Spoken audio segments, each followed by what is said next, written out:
right, welcome to our training session. Today, we're going to break down the structure of a perfect customer service call. We're going to show you exactly how to turn every single interaction into a masterclass of efficiency and professionalism. So let's just start with a problem I think we all know too well. You know that call that just seems to drag on and on, spiraling out of control with no end in sight? By the end, you're frustrated, the customer's frustrated. Yeah, we've all been there. But here's the good news. There's actually a structured way to manage every conversation. This isn't about luck or magic. It's a clear, repeatable playbook for getting a professional and efficient outcome every single time. So here's our game plan. We're going to walk through 4 key stages, kicking things off with a professional introduction, then guiding the conversation. Next up is anticipating customer needs, and finally, nailing that efficient wrap-up. Okay, let's jump right into part 1, the professional introduction. And listen, this is absolutely crucial because the entire foundation for a successful call gets built right here in these first few seconds. You're building trust from second 1. Now think about this quote. A really clear introduction does 2 things at once. It builds trust, and it immediately helps you, the service officer, guide the conversation. It's not just polite, it's strategic. It puts you in the driver's seat. And this is how you get there. It's a pretty simple progression, really. It starts with practice.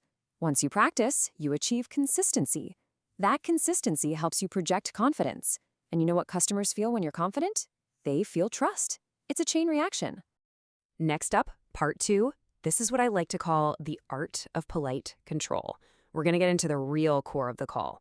How do you stay in charge professionally and politely without making the customer feel like you're rushing them? Well, a fantastic tool for this is the limited response technique. All this is a method to control the flow of the conversation by giving very concise, targeted information. The key is to do it without sounding blunt or like you're in a hurry. Let's look at the difference here, because it's subtle but so powerful. You could say, "That's all you need to know for that," which sounds, a little blunt. Or you could say, "I have just the right information for that point." See, it's friendly, it's polite, and you're still controlling the flow. And honestly, the absolute key to making this work is your tone. A friendly tone makes all the difference in the world. It's what separates being seen as helpful from being seen as blunt. It's everything. All right, moving on to part 3. Anticipating customer needs. This is where we shift from being reactive to being proactive. And let me tell you, this is the move that takes good service and makes it truly great service. So why do those calls drag on in the first place? It's actually a lot simpler than you might think. It's usually not because the problem is super complex. It's because of unanswered questions still floating around in the customer's head. So I want you to think of this as your mental checklist for every call. Try to anticipate their next question. Make sure you've touched all the bases on their issue. Address potential problems before they even have a chance to ask. When you do that, you pretty much eliminate the need for a follow-up call. And that brings us to our final section, part 4, the efficient wrap-up. Let's talk about how to end that conversation cleanly so you leave the customer feeling totally satisfied and heard. We want to end on a high note.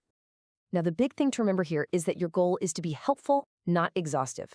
You've got to resist the urge to over-explain things. Giving way too much detail can just confuse people and make the call drag on even longer. Here's a super simple 3-step process for a perfect finish. First, jump right to the core of the solution. Second, confirm with them that the issue is resolved. And third, just wrap up the conversation professionally. It's a quick, clean, and satisfying ending for everyone. So let's just do a quick recap of the key takeaways from our training today. Start with that consistent, practiced intro. Use polite control to guide the conversation, anticipate questions so you can touch all bases, and finally, be efficient. Avoid getting lost in too much detail. And now, it's over to you.